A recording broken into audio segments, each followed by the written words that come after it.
Ừ.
Yeah.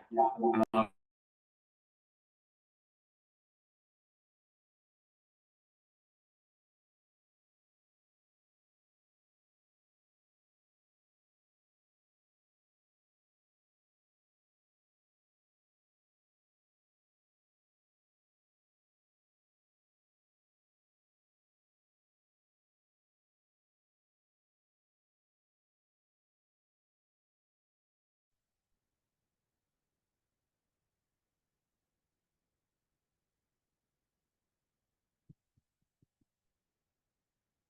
right, thank you, everyone. We're going to get started shortly. We're just waiting for a few more members to arrive to reach quorum.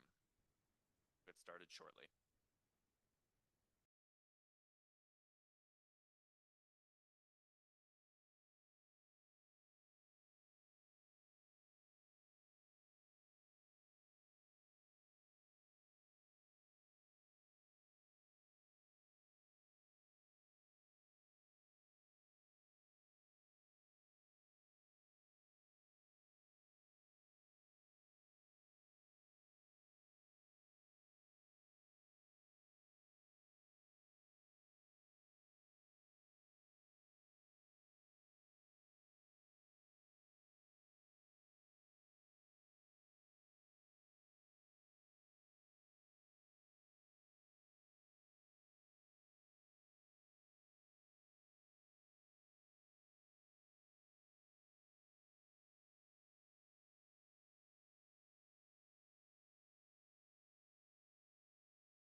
Brad Sherburne, the chair of Manhattan Community Board 5.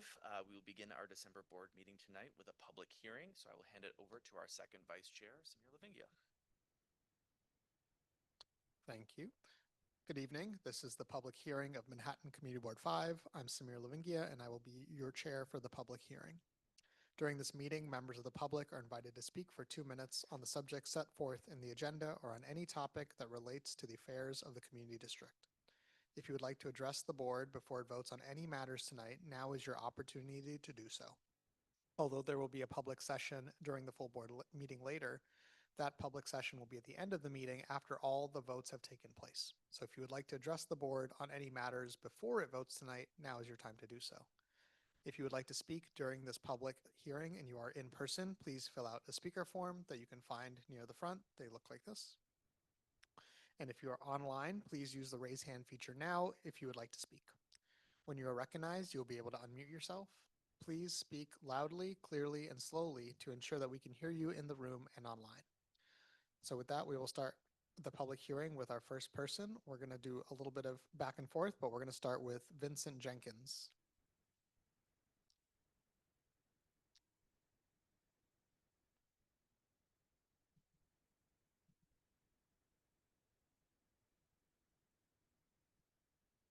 Renee, you should be able to. Can you hear me okay? We can hear you just fine. Okay. Hi, good evening.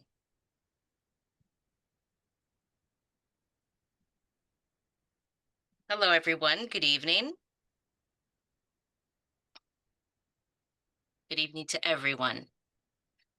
My name is Vincent Jenkins. I'm a community activist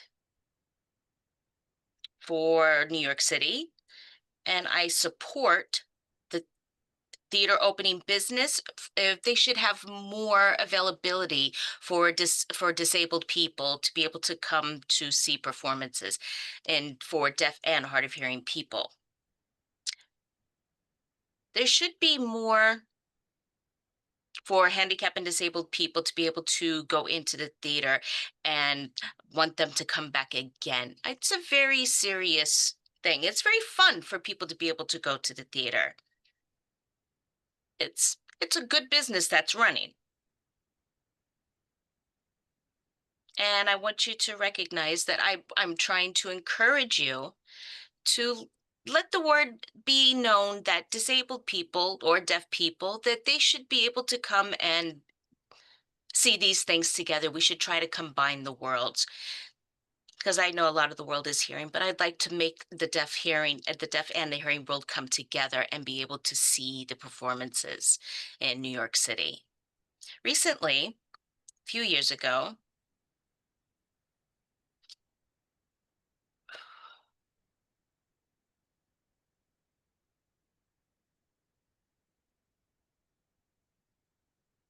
that Spring Ward, there was actually that was in a deaf theater. They do it once a year, and it was great. And I'd like to be able to see more different kinds of categories of theater or topics in the theater district. But we would definitely need to get funding, because we'd like to be able to do our own shows, our own plays. And if you could help support us and lead us in the right way to contact the correct people and see what we would have to do. I've grown up, and I grew up in the hearing world, and I am deaf, and I've been in the hearing community, but that's not who I am. I'm more of a deaf person in the community, and I want to work together to try and get everybody to work together. So this way it would work successfully, being able to have plays that are with deaf participants. And I just wanted to know about I just wanted to make the point for the Community Board 5. I don't know if that's something that you could vote on, to maybe have more shows that do promote the deaf community. I just feel that I just don't want to see the deaf people put off to the side and see them isolated. I want us to see us all come together and be able to enjoy seeing theater, no matter who, if it's for hearing people or for deaf. Because Jesus always said that you can't ignore everybody. We need to come together and work together to be as one. That would be great for the deaf and the hearing world, to be able to blend and come together. That would be perfect. God bless you. And if you need to contact me, you're able to email me, or you could send me through paper mail. Thank you. Thank you very much. Have a great day. Thank you. All right, we will now go to in-person, starting off with Christopher Nazaro. You will have 2 minutes.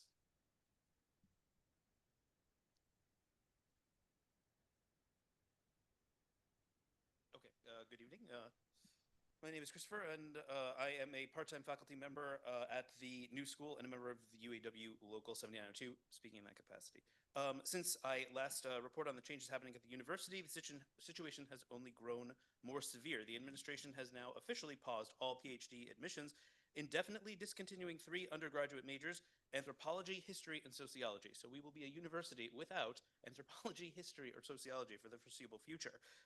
Additional graduate programs have been marked for closure starting in 2026, and many more cuts are anticipated. Instead of addressing years of financial mismanagement, the university is choosing to shrink its academic core, the people and the programs that actually make the new school a university. These choices and consequences have consequences far beyond campus. The new school, of course, is embedded in CB5 and the CB2 neighborhoods, and these cuts affect workers, probably one of the largest places for academic workers in our district, and students, but also the cultural and civic life of this part of Manhattan. Because of this, I am asking our local elected officials, the ones who are attending or have sent their representatives tonight, to please reach out directly to the Board of Trustees and University Administration and tell them to stop the cuts and austerity measures and listen to students and part-time unionized faculty who keep the institution running. We should not sit by as a major research university is dismantled within our district. The new school has long been known for experimentation, social engagement, and intellectual openness. The legacy is at risk for the admission as the administration continues on this path. I urge community boards and other elected representatives to demand clarity, accountability, and a plan that puts academic work and workers, not executive priorities, at the center of the university's future. Thank you. And with the last 20 seconds, I will echo in advance what Zool is about to say and say that the recent death of Wen Davis on Broadway is sign enough that it should be fully pedestrianized with no cars. Sorry to split the time. Thank you. All right, thank you. Next up will be Zool Zolkowitz.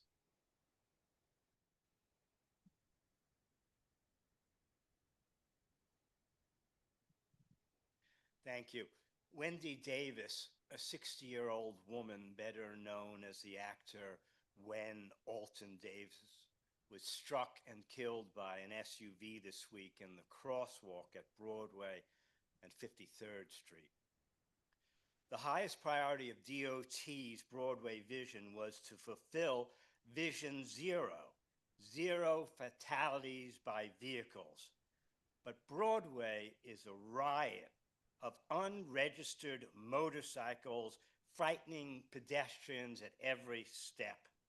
Broadway vision has been a failure under the current administration, and we have to do more than hope that the new leadership will pursue this project with urgency and a focus on our future. We will discuss a resolution at our next Transportation Committee meeting, to which you are all invited. Wendy Davis was killed crossing Broadway. It's important to say her name. Wendy Davis Presente. All right, thank you. Next up will be Charles Nye.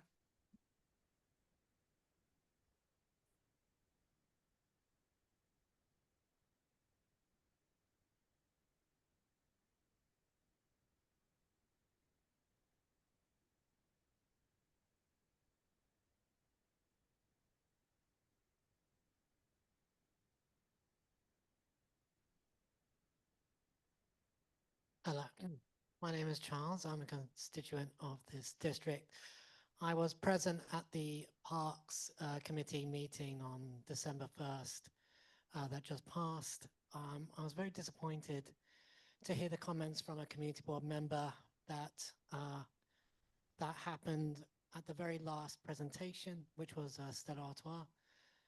And that community board member spoke and said that everything he hears is the same, I quote, boilerplate comments about disability, accessibility issues. Well, the reason why people like myself with a disability come to community boards is that, unfortunately, things are lacking in accessibility, especially events at our public parks. And it's important to bring these issues to make change and to advocate for inclusivity.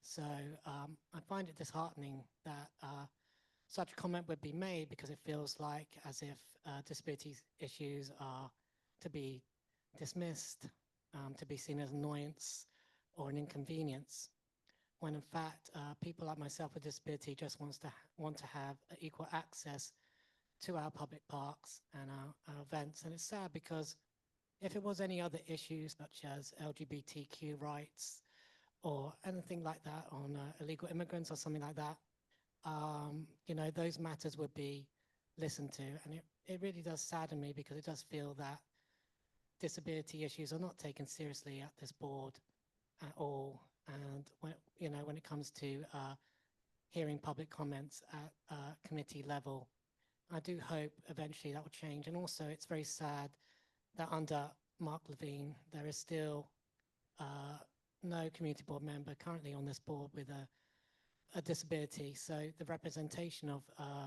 board members with disability is zero, which is quite sad. So I do also urge the Manhattan Borough President's Office to try to reach out to disability organizations to try to encourage people with disabilities to be part of the conversation. And I do hope that the Parks Committee could implement in their matrix when they do that, if an activation is accessible, not just to one type of disability, you know, not just to blindness or just to people in wheelchairs, but to various disabilities, because disability is a spectrum and there are multiple different types of disabilities. We shouldn't just focus on wheelchair ramps and elevators.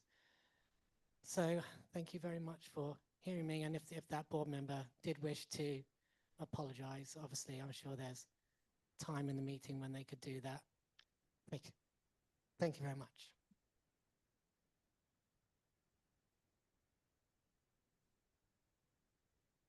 All right, next up will be Lisa Wager. This is our last speaker in the room, so if you'd like to speak in the room as a member of the public, please make sure to fill out one of these forms and bring it to the front.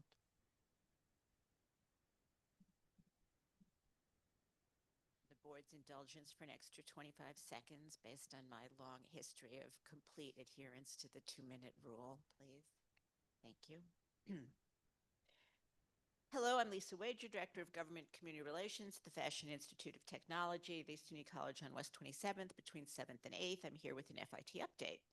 The Fall-Winter Fashion Design AAS exhibition Evolution, which is showing on your screens, opened last night in the Art and Design Gallery. That's the glass box on the corner of 27th and 7th. In this exhibition, third semester students explore the natural cycle of fashion through a floral lens, delving into the theme of evolution. And in each phase of their process, and each phase of the process reflects change, transformation, and renewal. Now, any of you who are not on your first year on the board have heard me say every year, the works by these students with just 3 semesters of instruction are once again stunning, and their talent is manifest.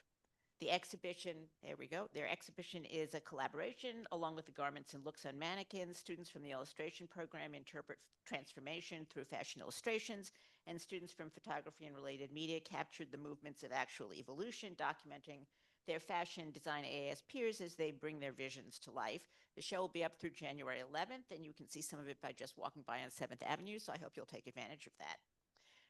Gotham Foundry, a hub focused on developing renewable materials in the fashion, construction, food, and health sectors, launched in Harlem this fall with $45 million in backing from the New York City Economic Development Corporation as part of a major city-backed initiative to advance sustainable materials research. The Foundry's operators are FIT, Columbia University, the Advanced Science Research Center at the CUNY Graduate Center, and the community lab GenSpace. Gotham Foundry aims to become a catalyst for the sustainable materials revolution, a destination for bright minds and next-generation companies where next-gen textiles, construction materials, and healthcare can be reimagined, said lab co-director Deanne Shiras, FIT professor of science. The Foundry is meant to address the challenges that force many startups to leave New York once they reach a certain size, including a lack of mid-scale manufacturing infrastructure and not enough trained workers, by providing open access to state-of-the-art resources, pathways to commercialization, and training for the green jobs of the future, along with the research the operators themselves will be doing. Pretty cool, right? So happy holidays to all, and I'll see you in the new year, and there's going to be a whole lot of new in this new year. Thank you. Great, thank you. All right, last up is Yosef. Hopefully I pronounced that right.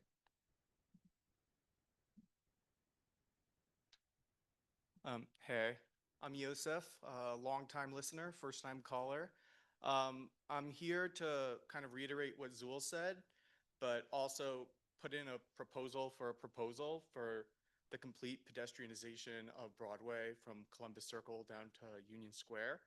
I think for me, it's more than just safety. I mean, safety is obviously a paramount concern, but also just the fact that Broadway has so much potential. I've been to places where people didn't thought New York might be in California, but they definitely knew that Broadway was in New York. And the fact that we have all these people coming here to see Broadway, and at this point, it's still just a way to get cars from one place to another, and even that, not that well. Instead, we can really make it a place to be. And yeah, thank you. Great. All right, thank you so much. We will now go online. If you'd like to speak and you are online, please raise your hand. We are going to start with Matt Cohen. Can the board hear me? Yes. So I wanted to talk about the Union Square Cafe proposal, and I had a couple comments after listening and watching previous board meetings. I think the 6% of rent is much lower than what standards are. I'm a real estate broker in New York. There are setups where it's closer to 10 to even 15%. So 6% seems low. I'd be curious to know what the revenue is that we're getting from the current venue versus what's being proposed. I'd also like to understand why it was a 15-year deal. If it is starting at a lower rent, how about a 10-year deal with a 5-year option that allows the city to recalibrate the rent after year 10, then locking in at today's rent for 15? And then why all 3 venues in the park to one operator? Should that not be diversified? As of right now, there's a different operator at the Pavilion and then Springbone and Van Leeuwen on the other. I'd like to understand that there's no music at all outside, no speakers outside, and if the windows to the inside are opened, that music won't be played. As far as events, there was discussions about limiting it. Can we put into the licensing agreement that it's no more than 5 events in a given year, given the fact that the city is pushing for this to be a public venue? And then there was discussion on the board regarding how to track sales, and that audits are very rare, but to follow through not just on monthly sales, but to provide tax returns every year to make sure that those tracked monthly sales reference the tax return. Thank you for your time. Great, thank you. Does anyone else in person or online want to speak? If so, please raise your hand. This is for members of the public. We'll do electeds and elective staff in a minute. All right, with that, we will end our public hearing. Going back to Brad for the rest of the meeting. Great, thank you. I will now call to order the full board meeting of Manhattan Community Board 5. As I mentioned, I am Brad Sherburne, the chair. So we will start our full board meeting by hearing from the elected officials that are in attendance and wish to address the board. The elected officials will be followed by any representatives of other electeds who may report to the board for 2 minutes each. The board then enters into its business session, which tonight consists of approval of the minutes, district manager's report, chair's report, committee reports and resolutions with a question and comment period, which we will then follow with new business. Lastly, we will then conduct a public session for those who would like to address the board on any item that was not covered during the meeting tonight and that they did not speak to the board about during the public hearing, followed by adjournment. So I will start this evening's meeting calling on elected officials, which, unless I'm mistaken, there are none. Still none. All right, so we will move now to representatives of electeds, starting with those in the room. So starting with Julie Rowland from Assemblymember Boris's office.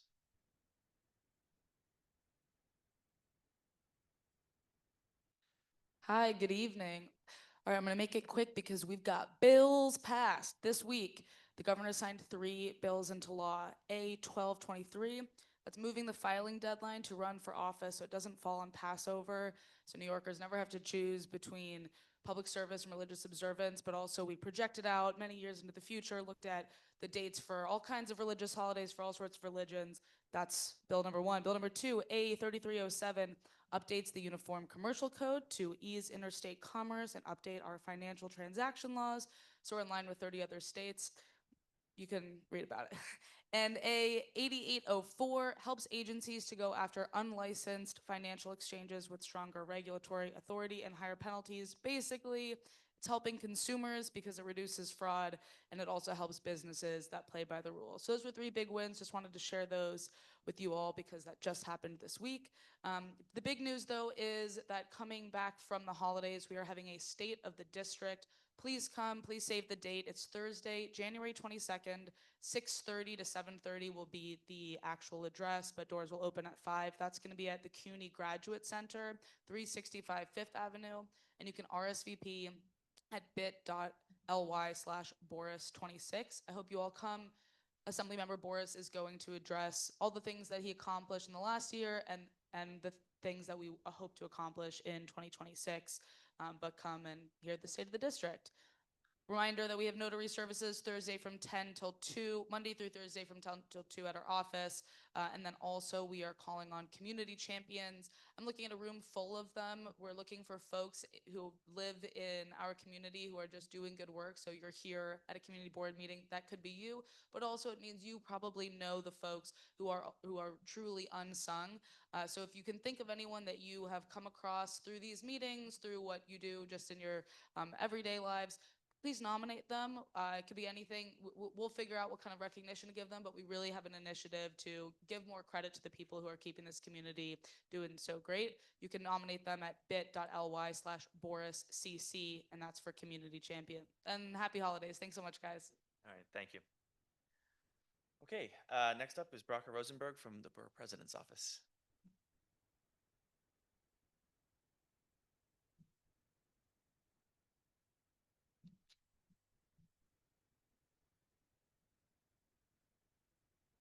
Hi, everyone. I'm Brocker Rosenberg from the Borough President's Office. It's probably the last time I can say Manhattan Borough President Mark Levine at one of these meetings, but it's so nice to be back here with you all. I do want to just, before I get into my report, I do want to address what was said during public session about accessibility and people with disabilities, because that's really important to us at our office. And I want everyone to be aware that that's a big priority for us. I also want to remind, as Charles pointed out, that there are all different kinds of disabilities. So even if you may not think that there are people on this board with disabilities, there are actually perhaps maybe that you're not aware of. And I'd encourage everyone to, really think about what other people might be experiencing invisibly and keep that in mind. Then into my report, I have a bit to get into. First, our leadership training series for any members who missed it.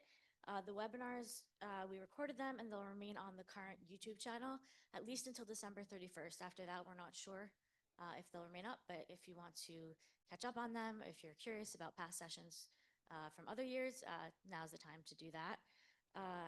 When it comes to ghost plates, the Borough President recently sent a letter to the MTA and NYC Transit requesting data relating to ghost plates. He requested that the cameras for the congestion pricing be used for their data on explaining how many obscured or fake license plates there are on our streets that are causing us to be more unsafe. This has been a big priority for the Borough President in addressing street safety. Sidewalk sheds. On November 18th, the Department of Buildings released a series of new designs for sidewalk sheds that will dramatically reduce the number of sheds that are on city streets. You might remember that we released Shed the Sheds in 2024, which laid out policy proposals and reforms that led to the council passing important reforms. We're very excited about this progress, and the BP will continue to work to implement these new changes and continue to advocate for smarter sheds policy. We also led food distributions for Thanksgiving across the borough, feeding many families, adding up to approximately 15,450 people. We were able to join forces with WISCA, Hunts Point Market and Meats, Food First, Department of Veteran Services, Common Pantry, Catholic Charities, the Hispanic Federation, and additional collaborations with Lincoln Center, Losada Center, Councilmember Shawn Abreu, Councilmember Carmen De La Rosa. Finally, looking back and looking forward, under the Borough President, 43 ULIPs were completed from 2022 to 2025, with 11 ULIPs alone in 2025, 18 which were housing related, creating 17,180 units of housing, 5,508 of them affordable. These actions included specifically proposed projects in neighborhood rezoning, such as MSMX, which this board is intimately familiar with. Additionally, at a recent important hearing on right to counsel legislation, our office proudly spoke about the BP's time in the City Council. were introduced and passed right to council into law, making New York City the first municipality in the nation to mandate a lawyer for households facing eviction in housing court. Please wrap up, Barbara. Okay. I just want to thank everybody, and I want to note that the borough president carries with him a deep understanding of the structural challenges that face community boards, the lack of resources and funding that could really help boards continue to do the amazing work that they do, and is something that he's taking with him into his next office. And he will not be forgetting the community boards. He will continue to advocate as he has over his time as borough president. Thank you very much.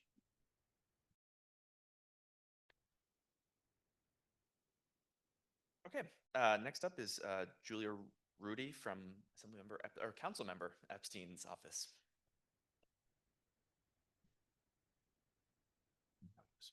Hi, everybody. I'm Julia. I'm Harvey Epstein's communications coordinator.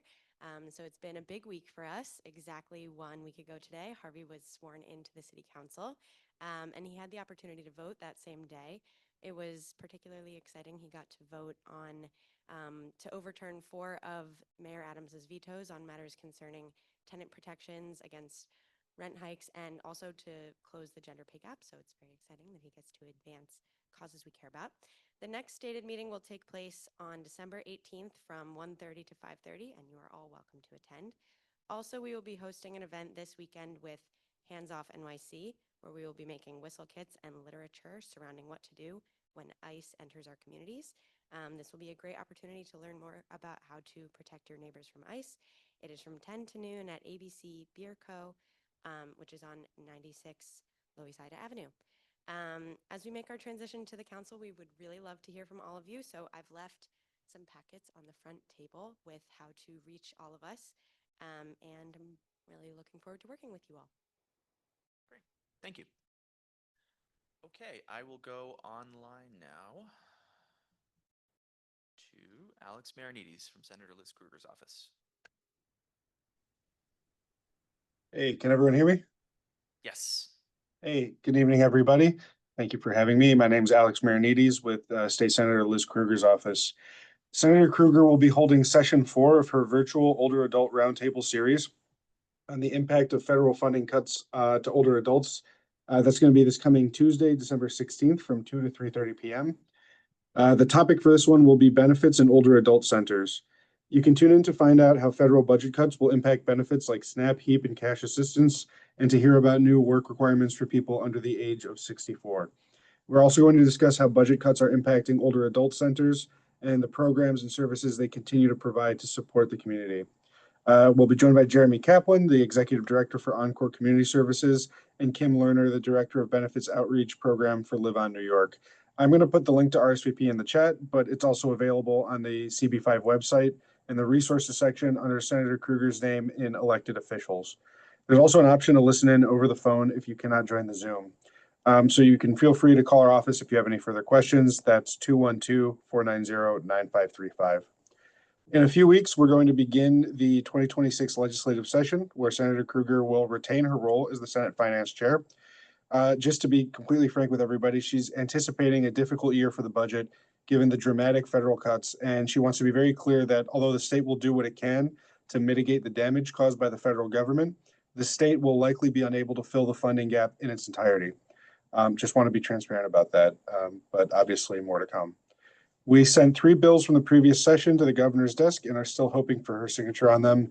I don't have enough time to describe all of them, but S3437, S929, and S8417 are still awaiting the governor's signature, and we really hope that she signs them. So I'm out of time. Thank you all for your time, and I will retreat to the background. Thank you. Thank you very much. Okay, next up is Lori H. from Councilmember Botcher's office. Hi, good evening. I am going to start with some good news. On Monday, we planted our 1,000th street tree, something Eric thought would take 8 years. It took 4. It's a Japanese Zelkova planted on West 24th Street, and we know it will benefit our neighborhood for decades to come. I have just a couple of bills that were introduced to share with you. Last month, Eric introduced legislation to help tackle New York City's housing crisis by allowing the creation of new modern shared housing units for the first time in decades. It's developed in close partnership with the Department of Housing Preservation and Development. It would create stable, regulated alternatives to the unregulated co-living models operating today It would include legalizing new single-room occupancy style homes with shared kitchens and bathrooms. And it would have set strong safety standards, including sprinklers, proper electrical capacity, and limits on how many homes can share a kitchen or bathroom. Eric has introduced legislation Intro 0741, which takes meaningful steps to reduce plastic waste by prohibiting city agencies from procuring single-use plastic water bottles unless it is necessary. Under this legislation, city agencies would no longer be permitted to enter into or renew contracts for the purchase of single-use plastic water bottles. This policy includes, of course, exceptions for public health and safety needs and for existing contracts that were executed before the law takes effect. And finally, on December 17th at 5 p.m., our office is holding a caroling event at Matthews Palmer Playground. I know it's not in district, but still fun. 445 West 45th Street. Songbooks and hot chocolate will be provided. I'll send the flyer to Marissa ASAP. And with that, happy holidays to everyone. Thank you. Thank you very much. Okay, next up is Peyton from Senator Gonzalez's office.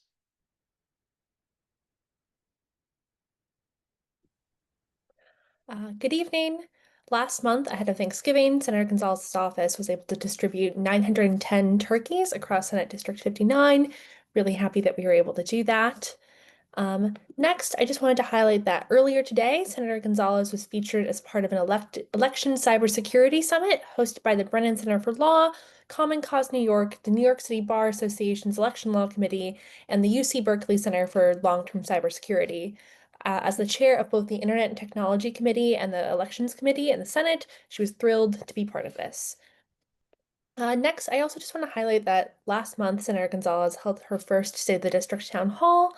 Thank you to everyone who attended in person and virtually to discuss the work she's been doing and what we're planning for next year. If you missed it, I'll drop a link to the recording in the chat. Next, I also just want to highlight that earlier this month, Governor Hochul signed 2 pieces of legislation sponsored by Senator Gonzalez into law, both related to elections. The first is S6996, which is actually the bill that Julie from Assemblymember Boris's office mentioned earlier that shifts the 2026 petitioning deadline. The second is S1030, which requires that public-facing websites paid for, hosted, and/or operated by political committees include clear paid for by disclaimers. The legislation also classifies such websites as political communications that are subject to disclosure under independent expenditures law. As always, our office is here to assist constituents, so please don't hesitate to reach out, and happy holidays. Great, thank you very much. Next up is Ben Lowenstein from Assemblymember Simone's office. Hi, can you hear me? Yes. So we have a couple events coming up very quickly. Tomorrow is the last day of the coat drive that our office is hosting.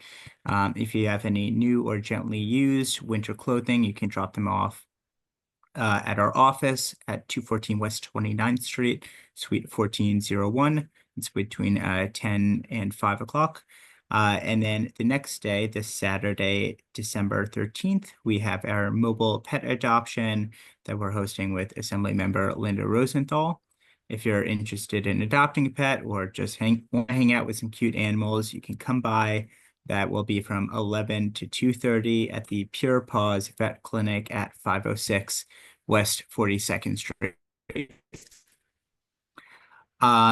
We are pleased to announce that the governor signed the Assembly members' right of publicity bill, which prevents deceased people's likeness from being used without the approval of that person's heirs or executors. This is a very important bill in the age of AI to help people who have passed protect themselves.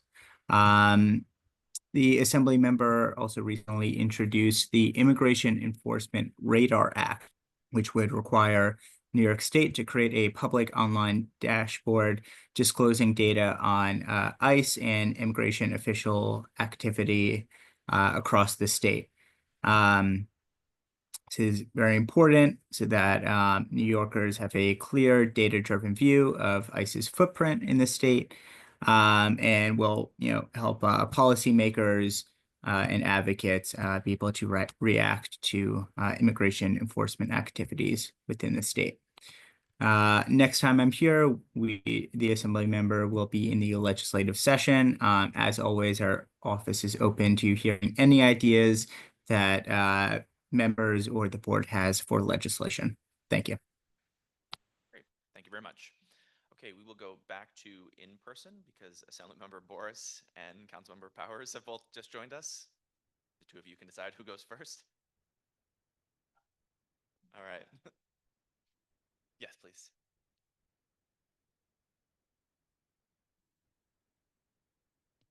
On? Yeah. Good evening, everyone. Nice to see you. It's nice to be here. Assemblyman Boris and I were literally in the building for another event. This is the most convenient setup of all time. But nice to just coming by to say hello, City Council Member Powers. This is my last Community Board 5 appearance as a City Council member. So I first and foremost want to say thank you to you guys for all the great work you do. Together between the Midtown rezonings that the East Midtown rezoning work we've done, there's the Midtown South rezoning, work on Fifth Avenue and beyond. You guys have been a terrific board to work with, your staff, your leadership. Just great by and say hello. Also, we're not done working. We got more work to do until the very, very last day. So just a couple of things that we have been up to recently before you kick me out of the City Council. Number one is we just introduced legislation a couple weeks ago with Councilmember Botcher, which will authorize artist housing, artist-specific housing here in New York City. That is because technically under New York City law, you are not allowed to have artist-specific housing. And while we want to build a lot of housing for a lot of people, there's actually already some artist housing here in our great borough, and we wanted to make sure that it was legal and also to authorize more ability to build it for artists here in the city who are struggling, trying to keep up with the increased cost of living and fighting very hard here. So we're very excited about that. We will not be passing it before I go, so Councilmember Botcher will be in charge of that. We also just introduced my bill to do something that feels very New York, which is to legalize bodega cats in New York City. It's always the most popular one. It used to be my scaffolding bills. Now it's my bodega cat bills. But yes, bodega cats are technically illegal in New York City, but we need to support our small businesses and also, of course, our furry friends. So after I got a petition of 13,000 New Yorkers who told me that it was illegal and they wanted it to be legal, we introduced a bill just a few weeks ago to legalize it and are trying to push to make sure that we can take care of them, plus things like free vaccinations for them so they can get the treatment they need. It is by far the most popular bill I've ever introduced in the City Council. Sadly, that's right at the end of my term. But it is another one that we have been working on. Also, we also had passed our scaffolding reform laws now earlier this year, last year, and had brought literally daylight to the streets of New York City. Well, we have some good news, which is that based on those, the city has now undertaken the first new designs of scaffolding in quite some time. So we have been stuck with that ugly green. It's actually in the law, was codified that it had to be the ugly green. That's the legal name of the color, is the ugly green. But no, okay, the dark green.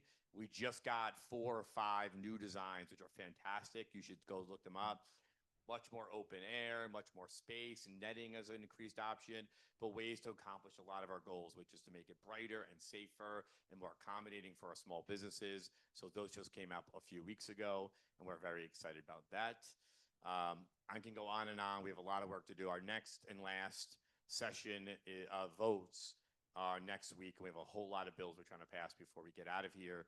But I will save you the boring details because you want to hear from Assemblymember Boris as well. But I did want to just come by one last time to say thank you and just amazing partnership and friendship for all of you. You guys have made my job so much better and easier. Your team here at CB5 and your staff are amazing partners to us. So thank you for that. Franklin, who is my staffer, is actually sick today. So I am doing double duty. I'm Franklin too.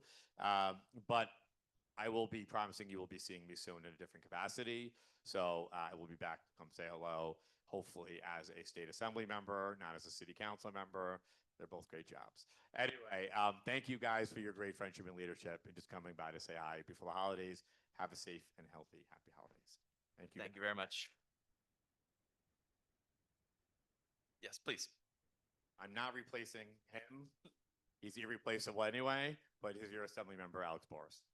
Thank you. I am mostly here as a fanboy of the Bodega Cat legislation. And Keith, you know this, bodegas some bit are regulated at the state level. So if you need an assembly member to put in a bill to hold it until you get there, let's talk. I'm happy to support. Yeah. No, I know Julie already gave an update from our office, so I just wanted to add one extremely late breaking thing, which is there's been a lot of press in the last 2 or 3 hours about the RAISE Act, my bill that would for the first time put safety standards on AI research. A lot is happening behind closed doors, and I don't necessarily want to be the one to expose it, but there's also not necessarily anything in the reporting that I would disagree with. Which is that there is a lot of pressure from a few Silicon Valley billionaires to completely gut the law, and at least some people within the governor's office seem to be listening. So we are in tense negotiations for the next 8 days to try to get some standard that would actually help New York. If anyone is interested in being involved in that, please reach out to our office. You go to passraiseact.com for an easy way to email, but I really think this is a moment in time where the governor could continue her really strong record on encouraging innovation and protecting New Yorkers at the same time. She's been great at walking that line, but I worry that literally 9 figures of spending might have an influence here. So would love all of you to join in. That decision will be made in the next 8 days or so. So wanted to stop by and say hi. Beyond that, as Julie mentioned, State of the District, January 22nd. Would love to see you all there. And most importantly, happy holidays. Thanks for the wonderful work that this board has done this year, and looking forward to continuing and partnering with you in the new year. Thank you. Thank you.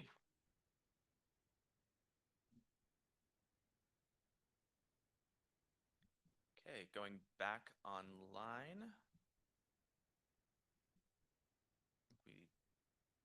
Looks like we lost Mackie Bentley.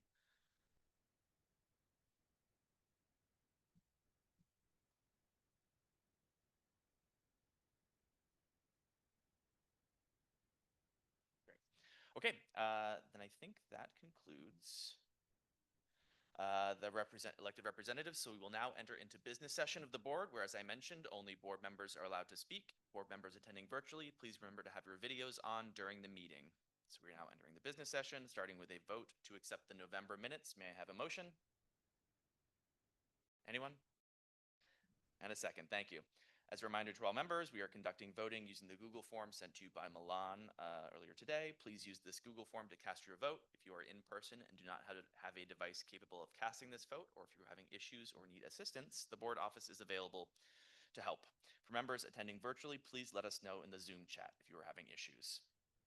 So now we will move to the district manager's report. You're up, Marisa.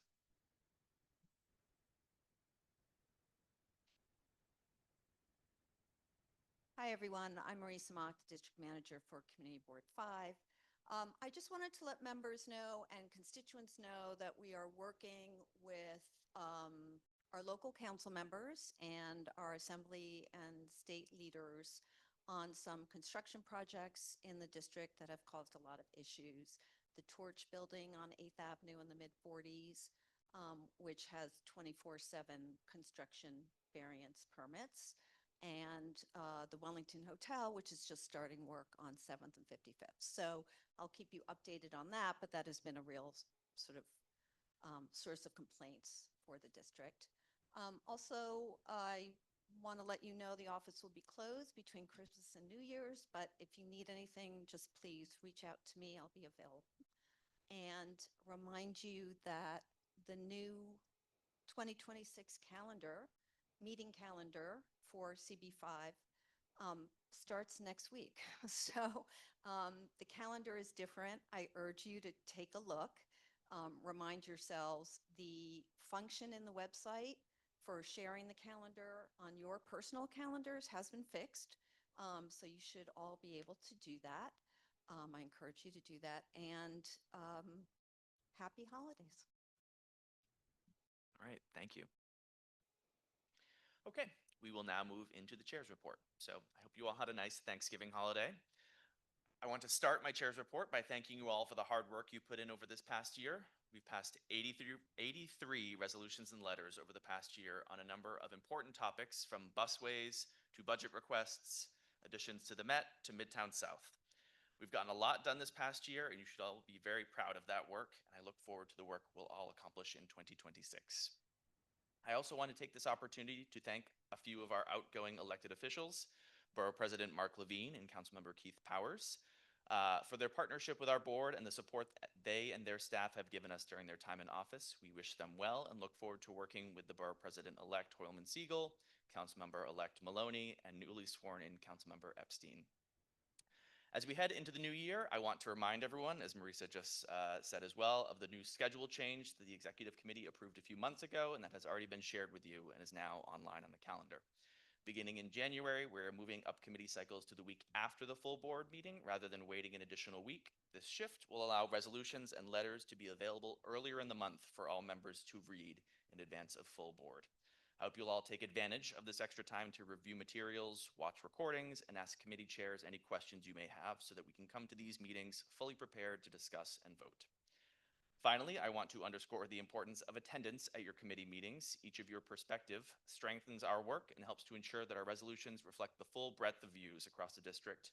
A number of members are at or approaching the limit outlined in our attendance policy, so please make every effort to attend your meetings in the coming year. So that concludes the chair's report.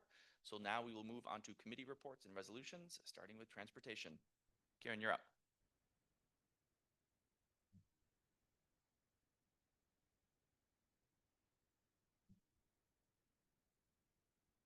Thanks, Brad.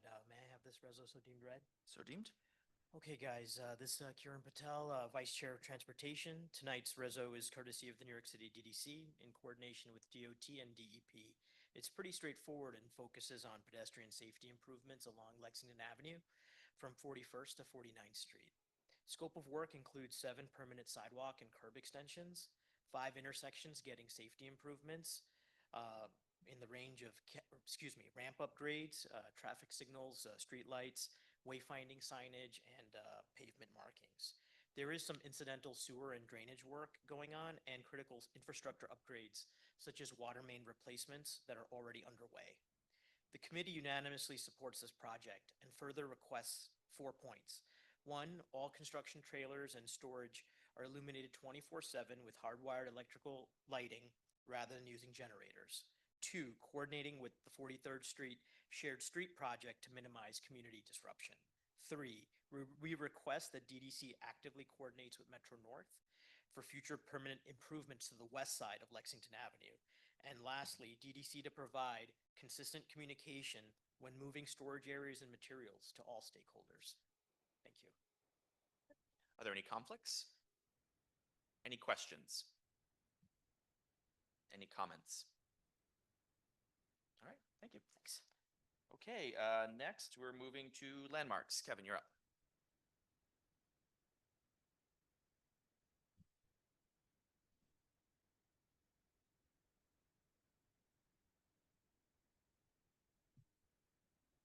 Okay, we had one application this month. Can I have it deemed read? So deemed. This application was the ground floor of 111 West 57th Street. If that address sounds familiar, it is the Steinway Tower. That is the skinny, super tall skyscraper near Central Park that has the step back, steps-like design at the top. If you've been inside Central Park, you've no doubt seen it. I know that tower is not a landmark, but interestingly, the original Steinway building still sits at the base of that tower. When the original super tall tower was built, they actually built it into the back of the original building because it was a landmark. The Steinway building itself is a 16-story building built by Steinway & Sons piano makers in the 1920s. And this building is rare because it is double landmark. Both the exterior and interior are landmarks. Interior landmarks are relatively rare because it prevents the building owner from remodeling their own building. However, this interior is unique because it includes a massive rotunda with a dome ceiling on the ground floor and several large wall murals and very large chandelier. This interior rotunda landmark is the focus of this application. The auction house Bonhams has just leased a very large amount of space inside the Steinway building, and they plan to use the rotunda area to display some of the items that are going to later come up for auction. As such, they are making relatively minor changes to the interior, including removing a large curved glass display case called a vitrine that was up against one window, and they also plan on adding some modular display cases to to display some of the items up for auction, which will be put into the corners. Overall, the applicant will maintain and restore the historical aspects of the interior, and it passed the committee 12 in favor, none opposed, and 1 present but not entitled. Okay, thank you. Any conflicts? Any questions? Any comments? All right, moving along. Thank you, Kevin. Just a fun fact for you, all interior landmarks are open to the public, so if you happen to be on West 57th Street, feel free to walk on by. Thank you. All right, we will now move to land use. Nancy, you are up.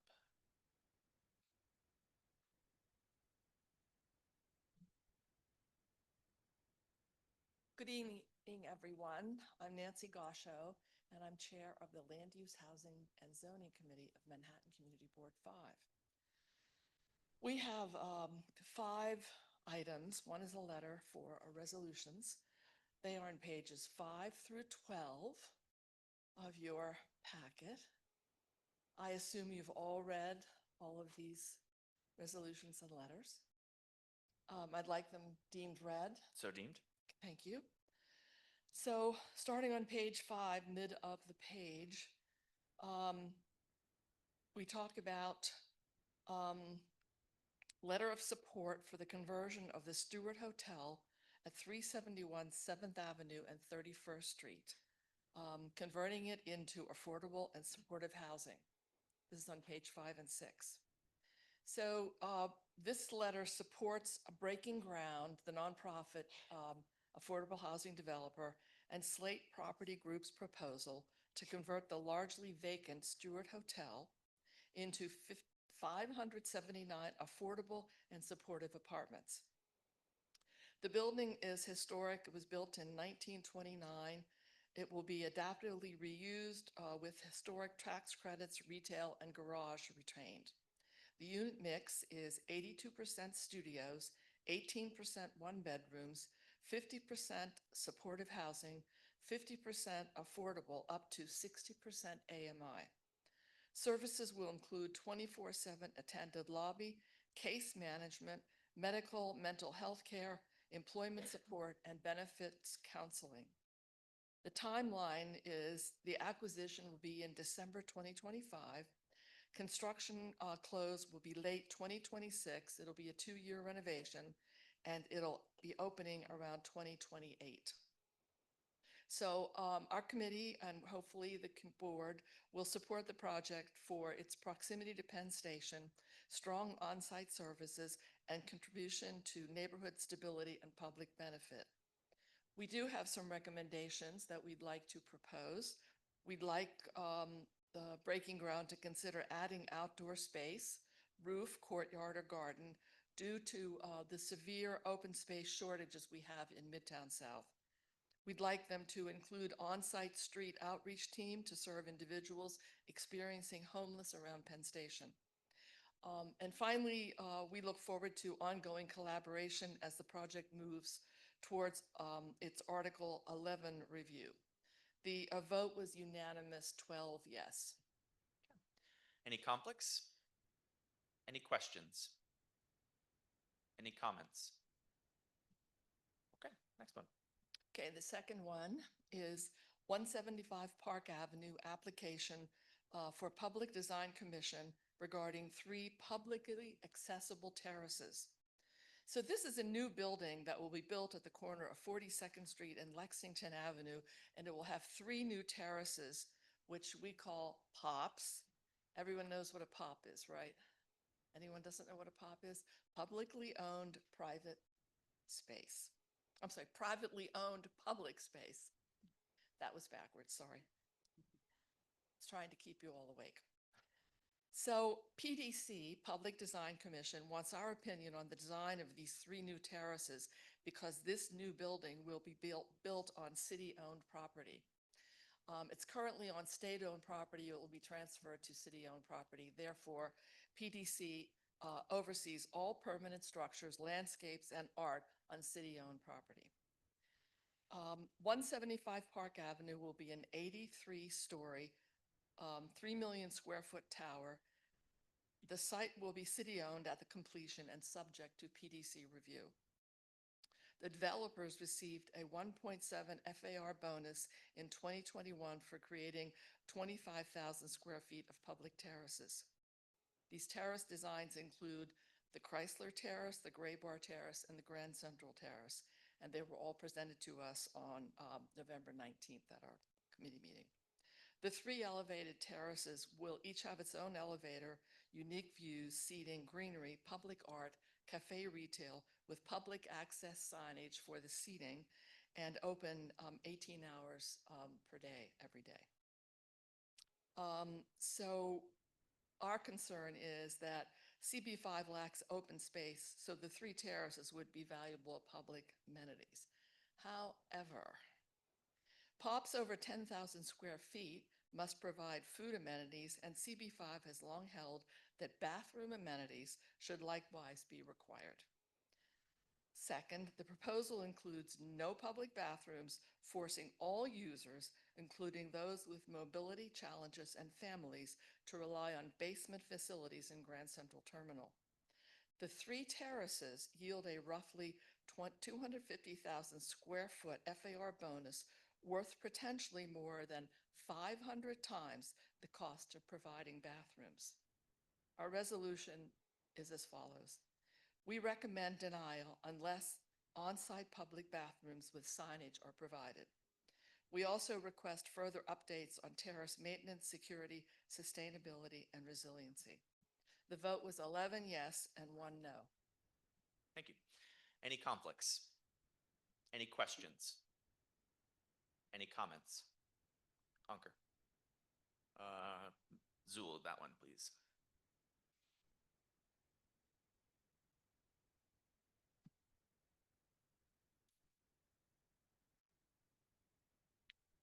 I don't think it is.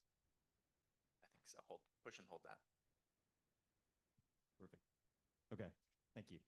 I voted no against this at committee, and I just wanted to briefly explain my vote. I think, as Nancy noted, our committee strongly supports having more open space. The terraces are highly welcome, but I disagreed with the requirement to have a public restroom here. Not because I oppose requiring public restrooms, and you'll see later that we have a letter asking the city, as part of its new bill, to require public restrooms to consider sites around Grand Central as a great place for public restrooms. It's just that if you apply to have a POPs, as Nancy noted, there's a lot of requirements you need to meet. There's in fact a 30-page document that developers have to agree to if they're going to have a privately owned public space and the bonuses that come with it. There are detailed regulations that govern what has to be in those POPs. And those regulations do not include public restrooms. We should change that. We should move to change that if we want public restrooms. But I don't think it's right to go after developers who agree to enter into this program with the rules that are published at the time. I think we should follow the rules that are published at the time. If somebody decides that they want to invest in a POP and get more square footage in exchange for that, great, but we should follow the rules that were outlined at the time someone enters into the program. That only seems fair to me. Thank you. Todd. Can I respond to that comment? Let's do Todd and then I'll have you. Okay, first of all, let me commend the committee for making an issue and supporting the idea of bathrooms as part of these POPs. While it's true that the existing regulations as drawn and legislated are in place, it is our job to draw attention to and focus on issues that have been overlooked or have been suppressed by the inevitable grind of the legislative process. So in so many contexts with the POPs, that many of the POPs don't have bathrooms or they haven't worked out the way they want. It is our responsibility to focus on the big picture. If you think about what these new POPs, as I understand it, they're basically terraces within a new building that have high capacity. It's unrealistic to think that families and guests and people coming to use the parks are not going to have access to restrooms. It's bad enough that so many of our parks that exist don't have bathrooms, but here it's being built de novo. It's true that the existing legislation and regulations don't call for it, but this is the time where we have to call attention to it. We have a consultative role where we make recommendations, and I commend the committee for calling this out. Thank you, Todd. Go ahead, Nancy. I just want to say, I believe that Ankur misspoke. It's not a Please. it's not a requirement. It's an ask for community benefit, which is our role in advocating for our community. So I'd like you to think about that. Thank you, Nancy. Does anyone else have any comments before I go back to Ankur? Okay, go ahead, Ankur. So to clarify, we recommended denial of the terraces and the designs unless the developers agreed to provide the POPs. That's what I don't think is fair. Thank you. Okay, next one.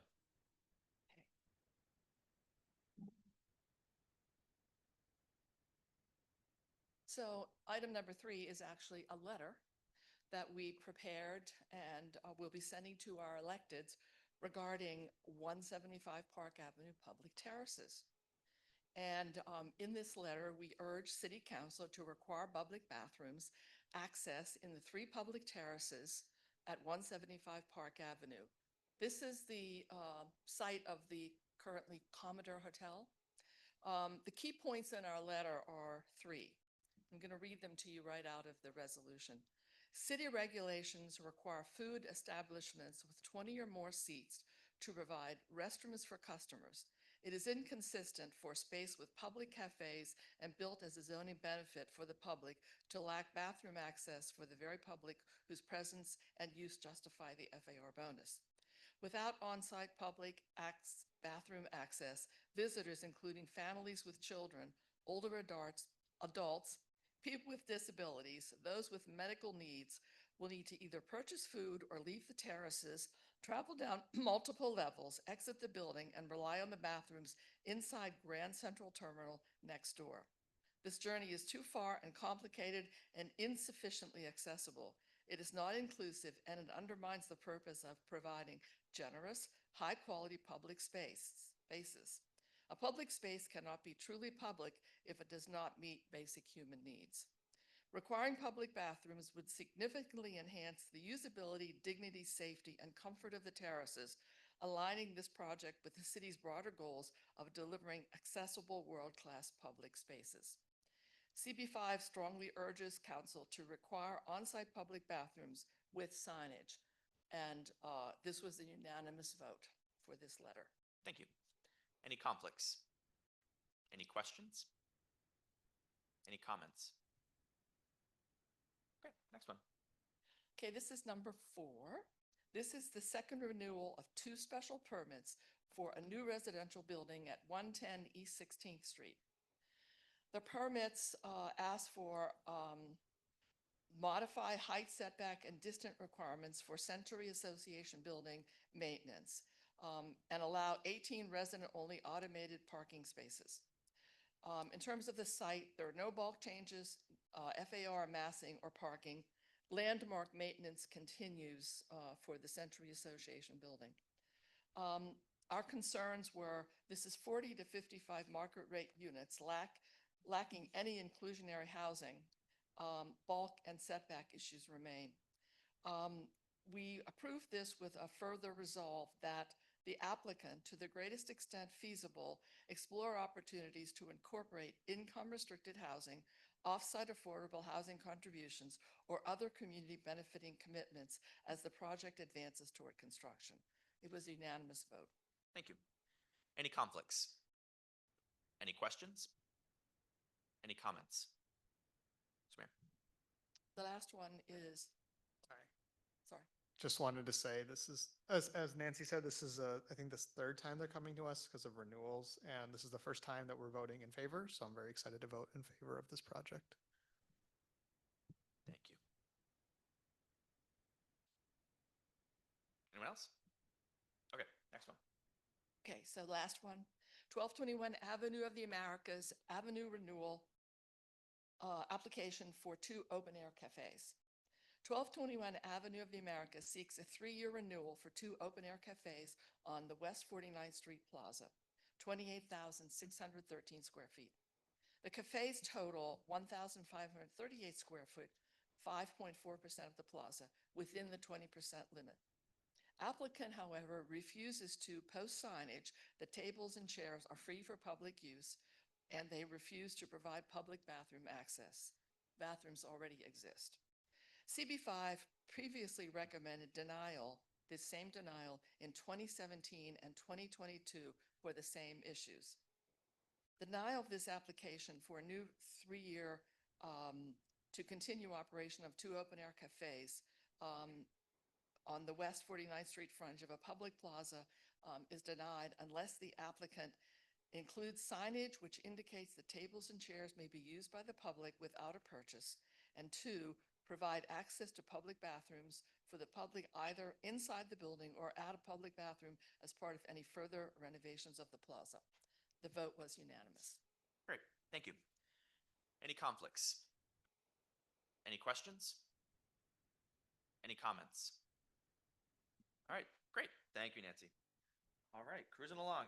Next up, Libby for Parks, Public Spaces, and the Environment.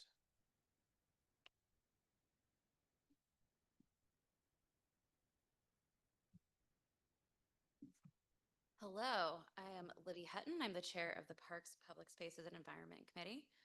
We had 6 resolutions this month. I would like to have them deemed read. So deemed. Thank you. So our first item came to exec, but we also saw we were just shy of quorum. It's an event in Madison Square Park for Porcelanosa, which though it's a national company, they are a neighbor on the park. It's the similar activation that they've done previously. This is the 4th and final of the 4 allowed marketing activations allowed in Madison Square Park for the year. It is a gift box with hot chocolate being distributed and a little bit of a holiday activity. What's different this year is that there are additional structures being created, and that is to accommodate for inclement weather that has been a problem in the past. The committee overall found this to be an acceptable change. There's going to be live music briefly for 2 hours per day-ish. And the committee voted to approve this, 11-0-0, and executive committee voted to approve it 12-1 abstention. Okay, thank you. Any conflicts? Any questions? Any comments? Okay, next one.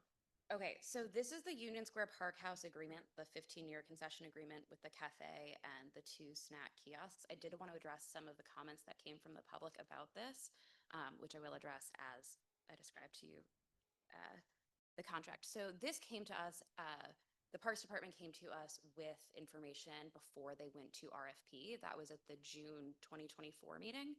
And we really appreciated that they came to us early so that we could give feedback prior to it going out to RFP. The operator selected for this has worked with the Parks Department previously in 2 other locations in the city. The Parks Department trusts this operator. He's very well acquainted with how city concessions work, which gave the committee a lot of confidence in his ability to execute this in a very high fashion. As you've heard, it's the 15-year contract with that 6% annual gross receipts guaranteed. I did want to address why the 2 kiosks are important. We talked more about this during the RFP process. It came up a little bit this time, but less. There's a kiosk that has been completely boarded up since as long as I have lived in Union Square, at least the last 8 years.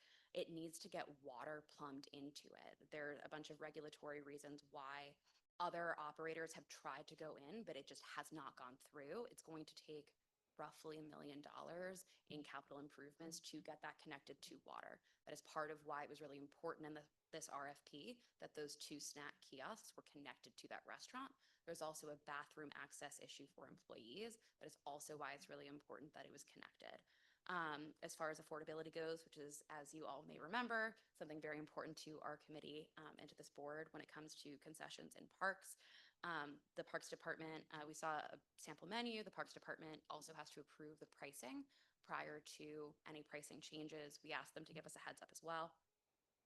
As far as noise goes, there's language in the draft agreement, and it's also in our resolution that it'll be reasonable, and he was very accommodating to that.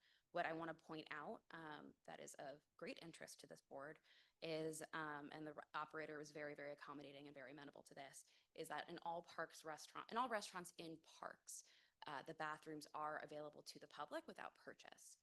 We asked the operator to put a sign up that says the bathrooms are accessible without purchase. He agreed. He also agreed to signage because there will be an outdoor area, and due to SLA regulations, it has to be sectioned off.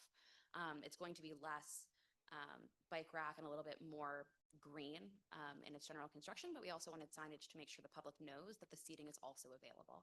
I high level want to note that this is going from a 6-month operation into a 12-month operation. So that longer time frame will then also go through landmarks for those construction changes because of the landmark building, and also through our liquor license committee for some of those additional regulations. It was overall a very thorough review, and we found the operator to be very amenable to any of our requests. And so we voted to approve this 11-000. Thank you. Any conflicts? Any questions? Any comments? Todd. Grab a microphone, Todd. So what you heard Libby describe is entirely consistent with what the Parks Committee has pushed for with concessions or licenses of this type. And the one thing I'd like to add to what she had to say is that we called on the applicant and the parks officials there and the bid that had comments to make sure that this concession had reasonably priced offerings that would make it a place that everybody could take advantage of. So too often we've seen these concessions and these licensees have menus that are out of touch for middle class and people of modest means or young students. And let's hope that if this goes through, that they in fact do this. And I trust that our committee will keep an eye on these things and comment on it if they don't. Thank you. Christopher?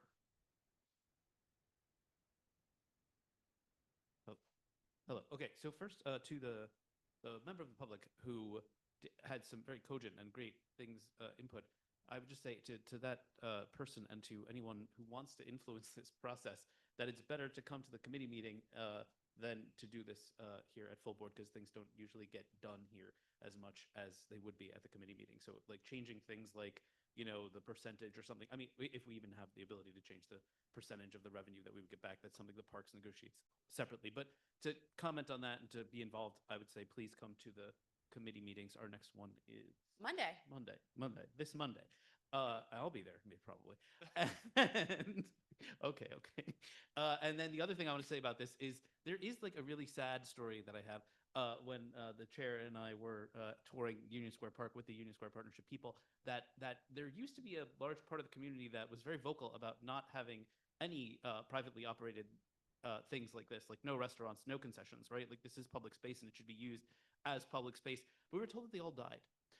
So the new people that might be like this, please come to the committee meeting. Thank you, Christopher. Any other comments?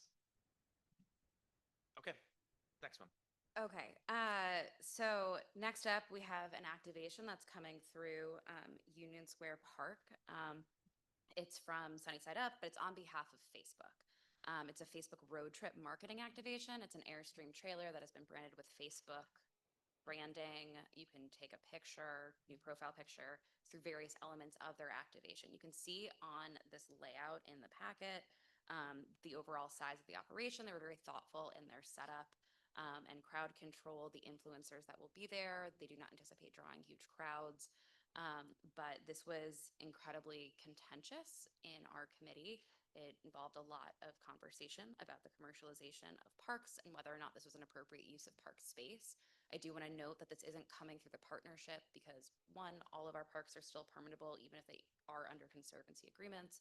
It gets a little confusing for Bryant Park, but this is a standalone permittable space that anyone can have a permit. But the question came up about pricing. If you would like to discuss that further, please come to our meetings.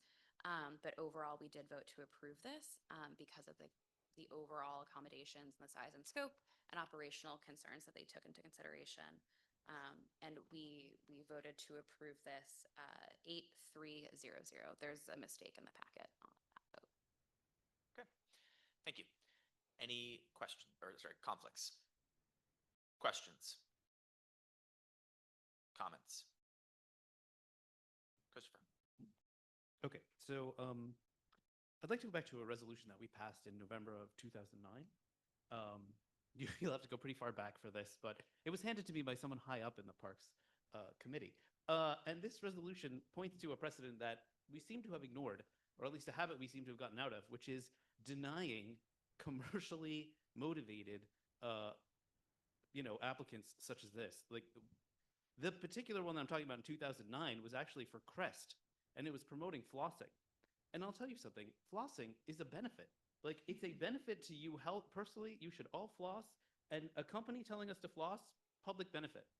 Facebook is a scourge on our society, right? Facebook does not do anything. It delivers misinformation that has killed, maimed, and caused revolutions. It operates platforms that result in teenage depression and suicide.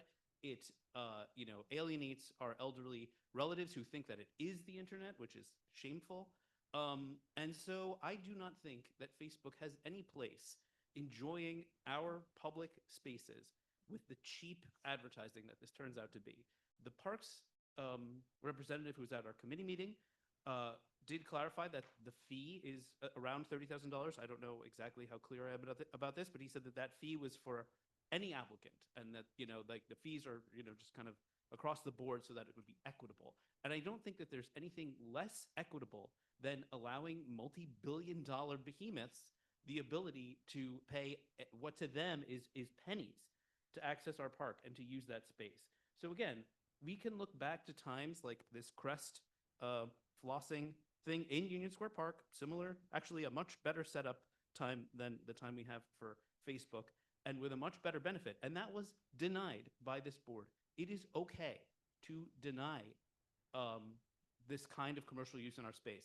And the last thing I want to say about this is that Union Square right now is full of a village, a commercial village that takes up an entire half of Union Square. You cannot walk there, you cannot protest there, you cannot do anything there. So Union Square is full to the gills of activations and things like that. We do not need more of this. And again, there are plenty of precedents. It is okay to deny things that are disgustingly and strictly commercial, like this is. There is no public benefit to an Airstream from Facebook.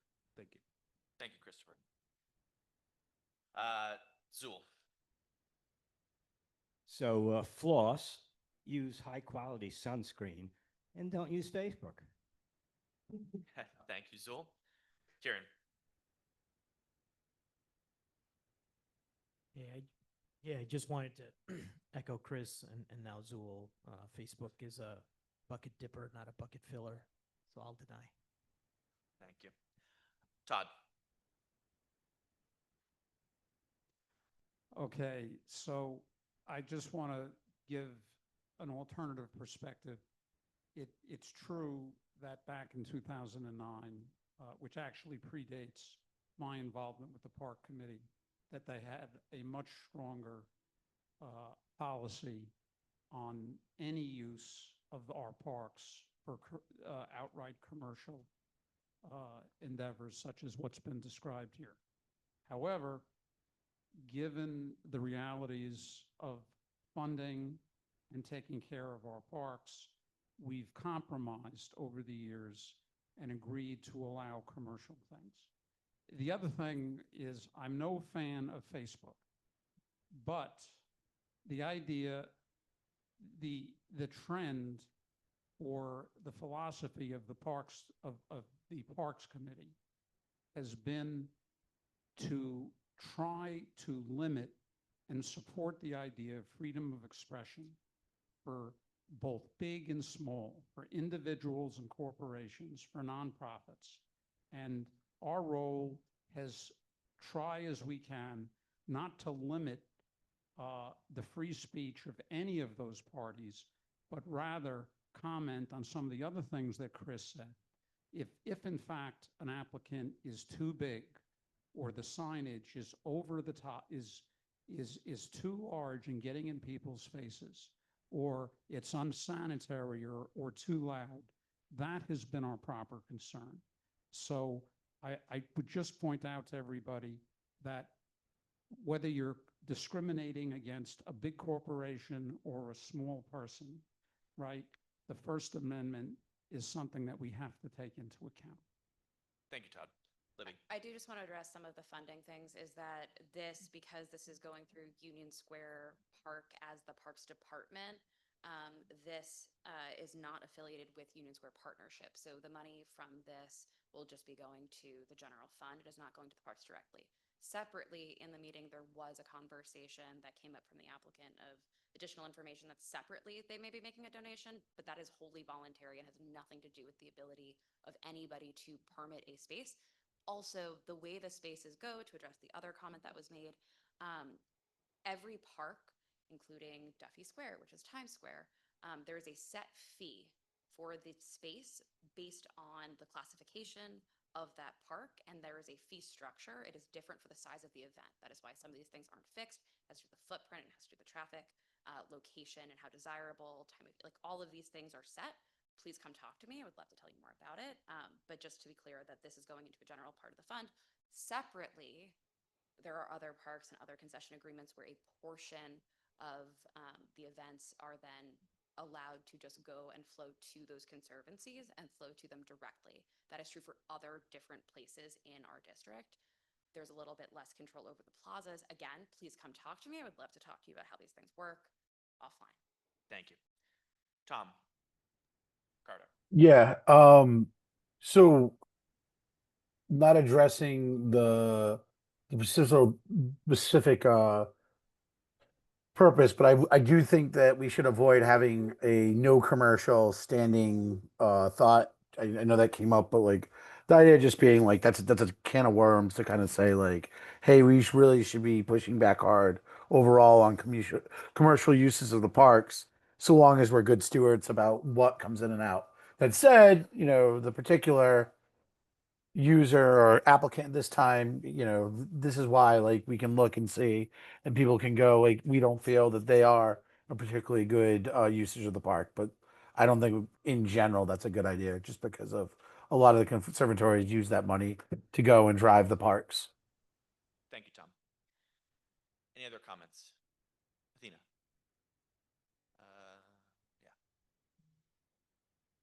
Yeah. Push and hold it. Can you hear me? Yes.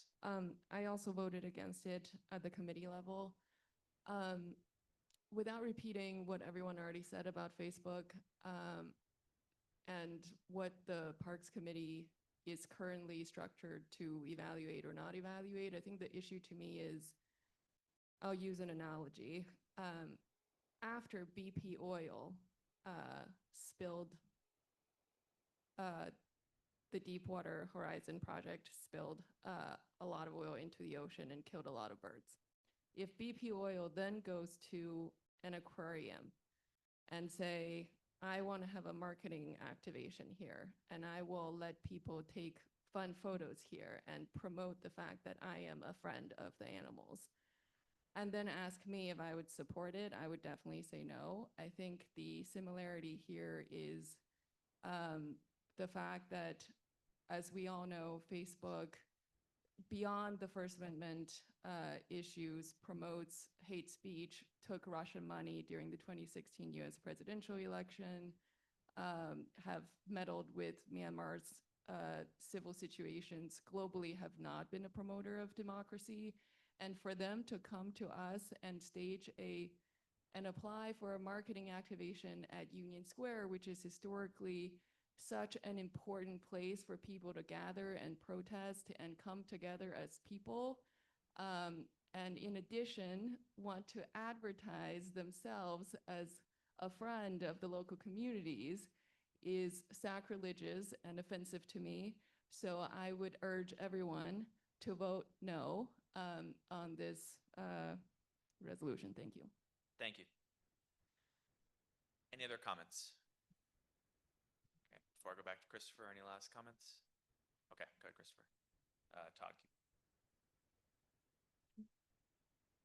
Thanks. So clearly, I think we've compromised too much, and we will see that in resolutions going forward. And I will also note that neither I nor many of the other members of the committee said anything about Porcelanosa coming to the other Madison Park, right? We should absolutely discriminate. I know it's terrible to use this word, but we do need to use our judgment to say and our values to say, like, what is appropriate and what is not. And I mean, unfortunately, we don't get to come before you tonight with a denial of this, even though we should have. The only thing we can do tonight is just not put a stamp on it, not say yay for this Facebook event. Like, we can just say nothing, and then they get no comment about it, and the $30,000, which is pennies to Facebook and pennies to the city's general fund, will go there, and they'll have their thing, and et cetera, et cetera. But at least we don't have to be cheering them on, which we don't need to do. Like, it's okay for us to not approve this. It's not a big deal. I think a no vote is what your conscience should lead you to, and it's totally fine. Okay, thank you. Thanks, President. Again, please come to me for questions about the funding stuff. I really want to talk to you guys in more detail about that. Okay, so the next one we've actually seen previously. This is a follow-up to the art that Union Square Partnership is bringing to the pavilion of the restaurant, because it is only a 6-month restaurant right now. It is an activation of that space in winter. This is for the light and sound installation by Mass Ray Studio. This was just a little bit more of an update. They're not going to keep any image or likeness. It's any interactive elements that would capture that is just to make sure that the artist can remotely be interactive, and then also make sure that if there's any issue with sound or crowds, that it can be immediately addressed remotely. So that was that one. What was the vote? Oh, sorry. The vote was 11-0-0. Okay. Any conflicts? Any questions? Any comments? Okay, next one. Okay, this was, we now move to Bryant Park. This was an application from Inkling for the workshop with Google Gemini. This is taking place inside of the chalet in Bryant Park. It's a week long, from the 17th to the 21st. They're doing an entire buyout of the chalet, in addition to paying for the space rental fee. They are making a very generous, very large donation to Bryant Park Corporation in exchange for this. They're also working with the local vendor to provide hot chocolate, which is part of their holiday interactive activation. Within, it is meant to teach the public how to use Google Gemini features to do generally holiday activation things. Mostly it is just contained within that general space already that is already pretty commercialized. Ultimately, the committee found that this, again, was a little bit more controversial, but it passed 9-0. Okay, thank you. Any conflicts? Yes, I have a potential conflict, so I will not be Thank you, Tom. in debate. Great, thank you. Any questions? Comments? Mandy, do you have a? Okay, so please vote present, not entitled for this one. Okay, comments, Renal. Just a very quick comment. A little bit disappointed in the way that the wording of this resolution has evolved. I just want to draw attention to the fact that Bryant Park right now, if anybody's been there right now when the Winter Village is on, pretty much all of it's taken up by the Winter Village. It's, to use your words, impassable. The rest of it, activations are still ongoing. There are 2 on this docket during a very busy time of the year for them already. They make most of their money off the Winter Village. And then on top of that, you know, they're making more money off of these activations. Why do we even have a park? There's a reason why they call it the Times Square of Parks, and we're proving why that is the case. So I think we need to emphasize the fact that all of this is happening not just at any other time of the year when it might be a little bit more feasible, but when the park is already run over and is not available for use, for passive use by the public in the area. So just put that out there. Thank you. Any other comments? Okay, last one. Okay, the last one was another activation in Bryant Park. This is taking place on the Loge Bar, which is also within the Winter Village area. This is an activation by Stella Artois, the alcohol company. Approximately 250 participants will be there through the day. This is a holiday giveaway where you can have a chalice for beer engraved. They will be packaged and not distributed open at the time. We saw a brief on the packaging. They're also going to be giving away free drink tickets. However, this is not additional alcohol available. This is just a voucher to then go and get a beer. There was, again, some concern about the use of alcohol generally in the park. But because this is already taking place in an area that already has the permitting and is already has all of the signage would be inward facing to this area, it was seen as slightly less controversial. And so it passed 10-1-0. Thank you. Any conflicts? Any questions? Any comments? Christopher.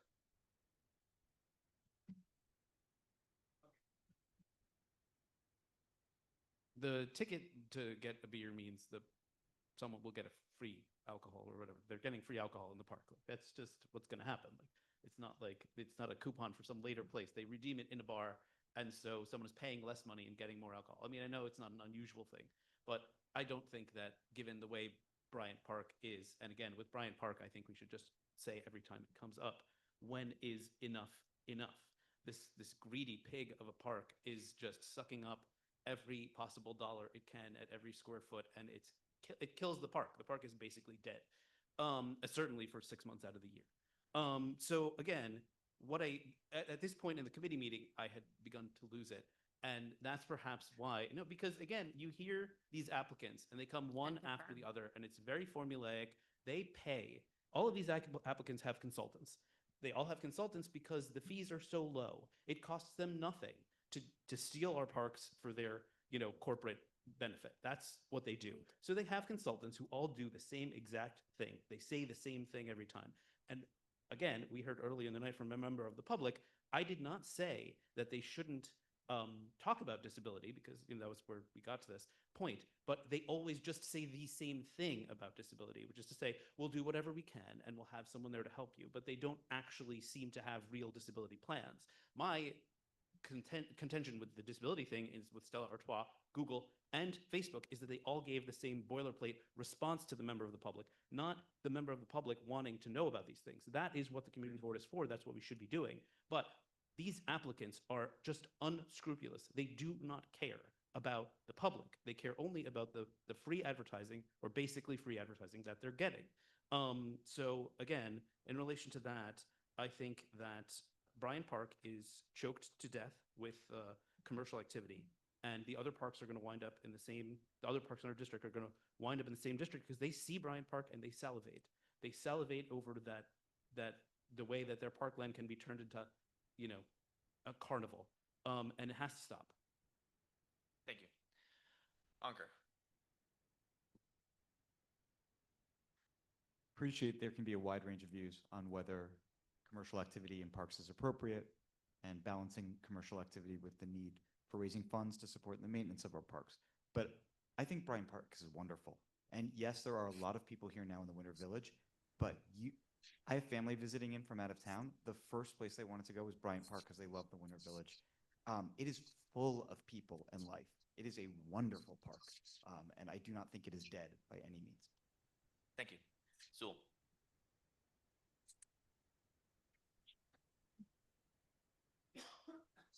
Thanks, Anchor, and I appreciate that your family's enjoying the park. But I just want to repeat the word that Vernell used. You know, for those of us who live in the district and you want to pass through Bryant Park today, it's impassable. It was impassable yesterday, and it will be impassable tomorrow. And I think Christopher is quite right. These groups are stealing our park. This is where we go for fresh air. This is where we go for sunshine, to meet people. And look, what kind of experience are we giving the tourists from all over the world? And it's wonderful that they're coming, but they come, they take pictures of the place, and that's all they do. And maybe they do purchase some overpriced goods, and okay. But we have very, very limited green space. We have very, very limited public space. The public park is really intended for us to use as a green, free public space to gather, and that's not what we're doing with it. Thank you. Mandy.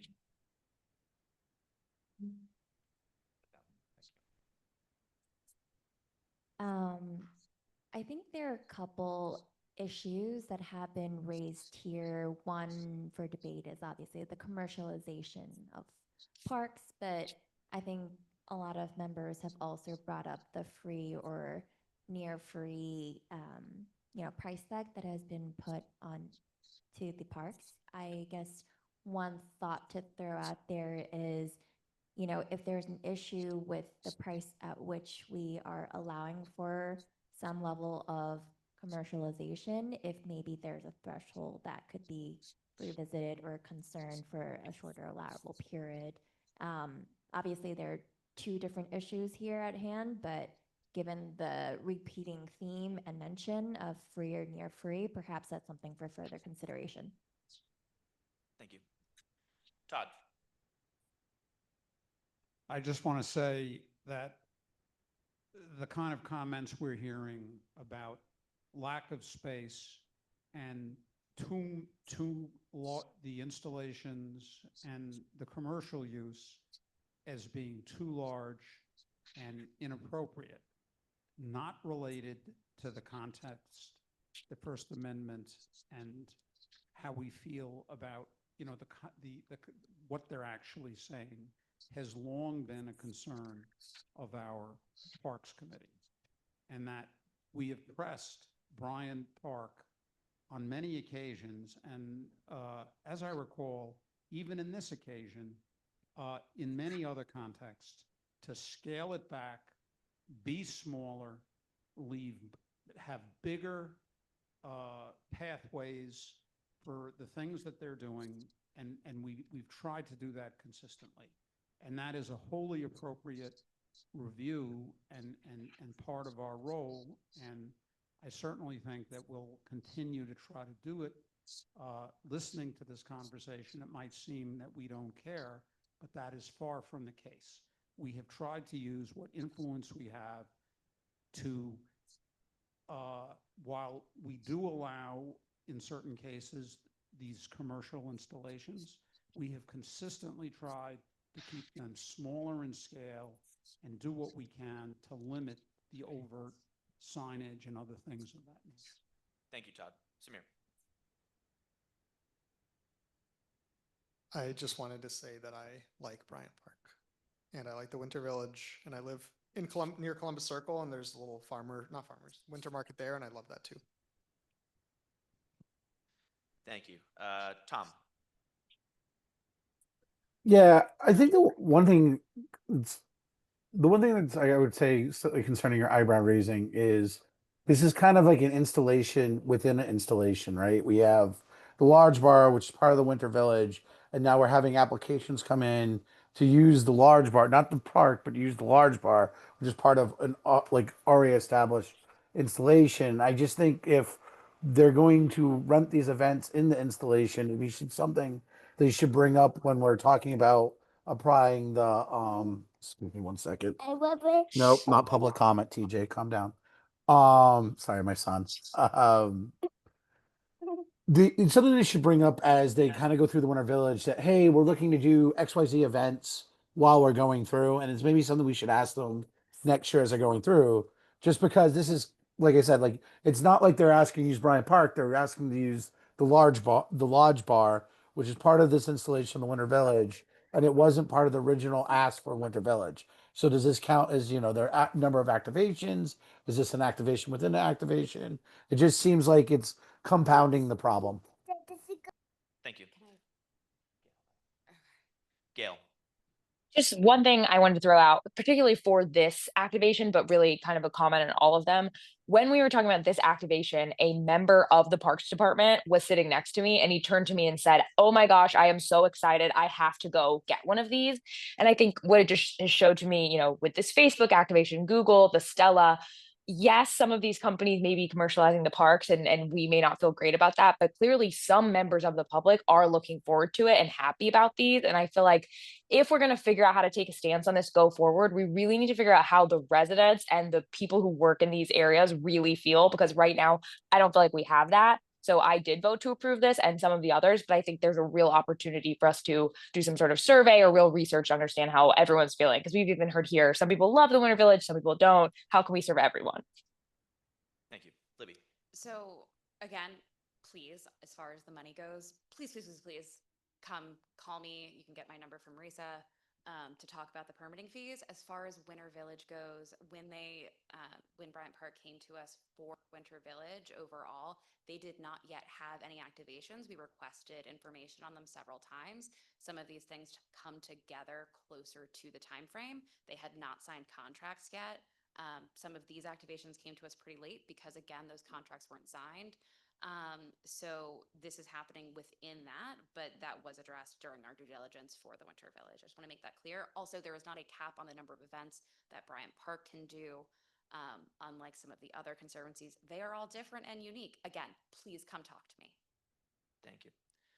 Robert. Pass this one down. Thank you. Thank you. Just very briefly. So I think these applications have raised some complicated issues that I appreciate the discussion that we've had today. I'm sure that discussion will continue over the weeks. Difficult issues around, issues related to free expression, sort of being neutral, the commercialization of these parks. It's very complicated. I have mixed feelings about it myself.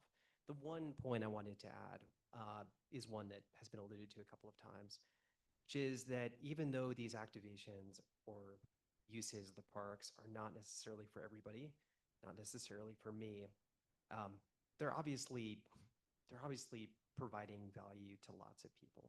The fact that Bryant Park is so crowded and has become impassable by virtue of the number of people who are using it is a real indication that people are getting something out of it.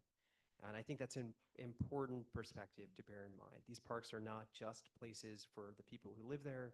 They're also places for tourists, people who, are transitory. So I just wanted to say that. Thank you.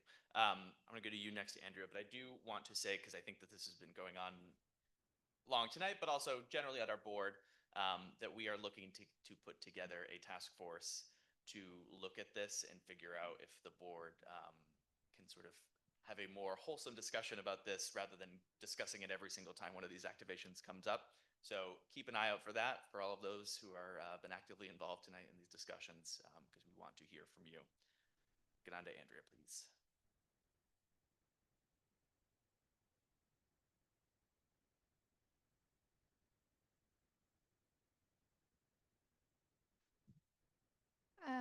I'll be quick.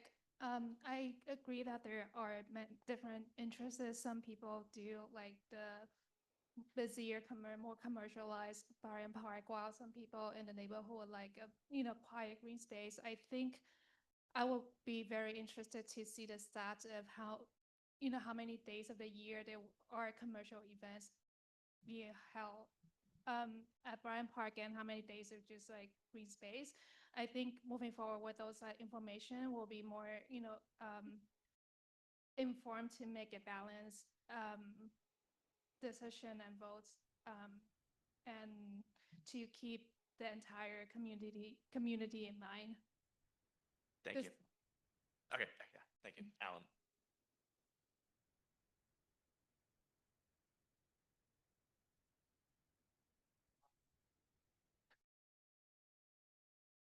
Not yet. Okay. I live and work in the district, and not to beat a dead horse to death, but I definitely find the saturation of these events a public nuisance.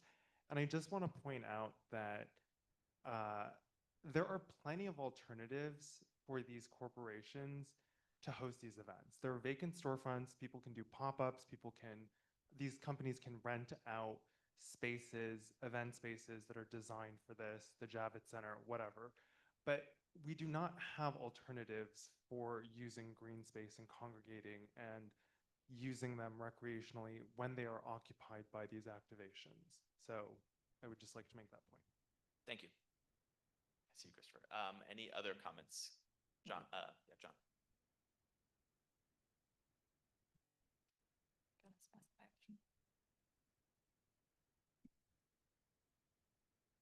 You hear me?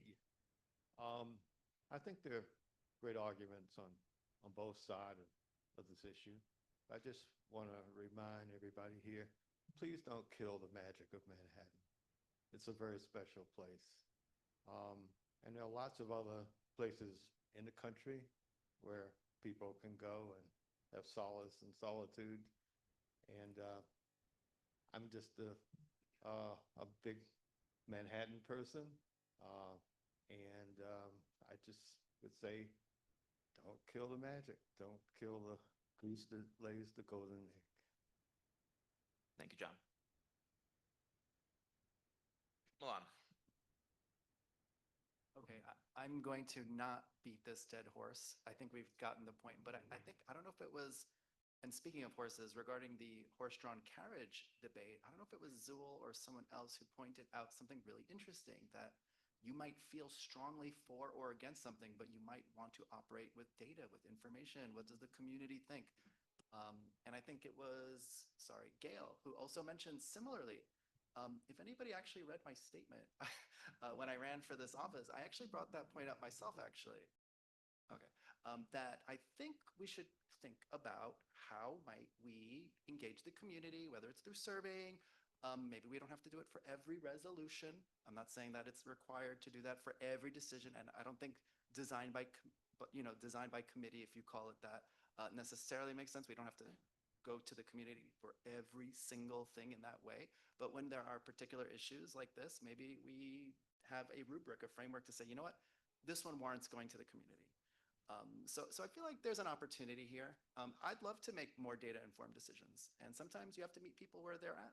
Maybe they're not showing up the way we would like them. So stuff to think about. Thank you. Thank you. Anyone else before I go back to Christopher? All right, go ahead, Christopher. Oh, sorry, Kevin.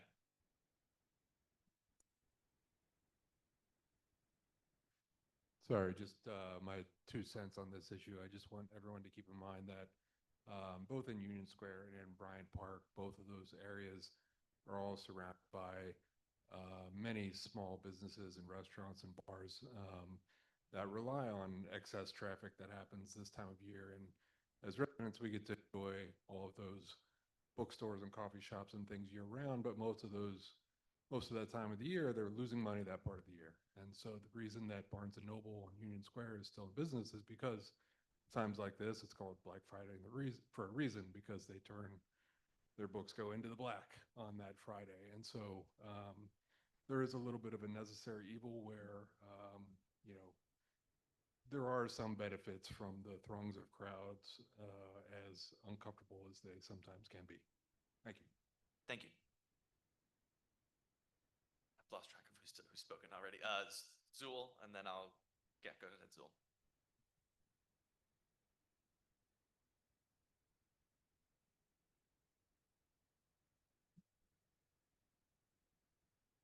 Just to follow up on Gail and Milan's point, I think this is so very important for us. You know, the more information I get, the more likely I'm to change my opinion of a particular situation. So I think we really do need to get more information. And this is a particular area where a survey would be very, very helpful. Let's hear from people throughout the district their feelings about the commercialization of our park. Thank you. I think that arguing about taste is a huge waste of time. And to say, like, I like this or I hate this is not going to help anyone here because, again, it's strictly anecdotal. And sure, the data approach is great. So that's important. I think from other arguments, like if we have an argument from precedent about how we have tried to make this better, then that argument we can see has failed utterly because we haven't. You can just go there now and see that the activations have gotten larger and larger. So whatever track that we're on in terms of like what we've done in the past and what we've wanted to do in relation to claiming back some of the space in a park like Bryant Park, we know that that hasn't been happening. We know that the trend has been in the opposite direction. That's just knowledge. You can have it from firsthand experience. It's more and more crowded every year. So again, moving toward data and stuff like that makes obviously the most sense here. But in relation to the resolution at hand, by continuing to just approve all of these things pro forma, yes, okay, another activation, we're only, solidifying this idea that like, okay, the parks are up for grabs, go for it. So again, I think at least those who have expressed their opposition, feel free to vote your conscience on this and not approve these activations. Libby?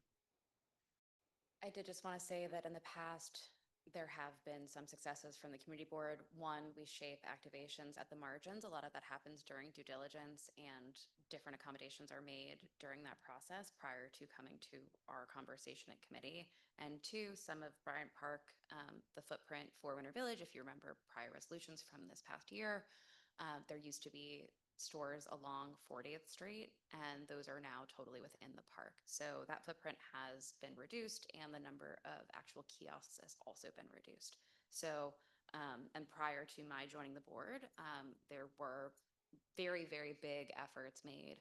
Part of when the matrix that we currently use was implemented had to do with a different park and with making sure that the community needs were really addressed, and that was very successful. So I just want to put that out there. I look forward to your task force. I very much encourage everyone to join. And again, please come talk to me about the permitting and the fees and how the money stuff works, because I would really love to clarify that. Thank you. All right, we are going to vote now. So it's 8:04. We'll come back in 5 minutes, 8:09. Please cast your votes.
Votes are in. Please take a seat. Probably not necessary. Okay, thank you, everyone. This is possibly the most exciting vote I'm going to announce tonight. Okay, so for the approval of the December 2025 minutes, we have 28 yes votes, and that is approved. Regarding the Lexington Avenue DDC pedestrian safety project, with 27 yes votes and 1 abstain, that is approved. Regarding Steinway Hall, with 27 yes votes, 1 abstain, that is approved. Regarding the Stewart Hotel support for affordable housing conversion, that has 27 yes votes, 1 abstain, that is approved. Regarding the 175 Park Avenue, PDC review of public terraces, with 25 yes votes, 2 no votes, and 1 abstain, that is approved. Regarding the 175 Park Avenue letter to the electeds regarding bathroom construction, that has 27 yes votes and 1 abstain, that is approved. Regarding 110 East 16th Street, the second renewal of 2 special permits, 27 yes votes, 1 abstain, that is approved. Regarding 1221 Avenue of the Americas Open Air Cafe renewal with, that one has 25 yes votes, 2 no votes, and 1 abstain. That is approved. The Horse Lanosa activation for Madison Square Park, 27 yes votes, 1 abstain. That is approved. Regarding the Union Square Pavilion Cafe concession renewal and operation, 27 yes votes, 1 no vote, 1 abstain. That is approved. Regarding the Facebook bus tour for Union Square Park, 12 yes votes, 15 no votes, 2 abstains. That is not approved. Moving along, the public art installation for Union Square Park, 28 yes votes, 1 abstain. That is approved. The Google Gemini activation at Bryant Park has 20 yes votes, 6 no votes, 1 abstain, and 2 present not entitled. That is approved. And finally, the Stella Artois holiday activation for Bryant Park, 21 yes votes, 7 no votes, 1 abstain. That is approved. Thanks. Right. Thank you. So now I open the floor up for any new business. Any new business? Okay. Thank you, everyone. Next, we have the public session. Are there any speakers, either in the room or online, who would like to speak? As a reminder at this time, any comment should be about a topic that was not covered during the meeting and that they did not speak to the board about during the public hearing. If you would like to speak, please raise your hand to be recognized, either in person or virtually. Seeing none, this meeting is adjourned. Thank you, everyone. Have a great holiday.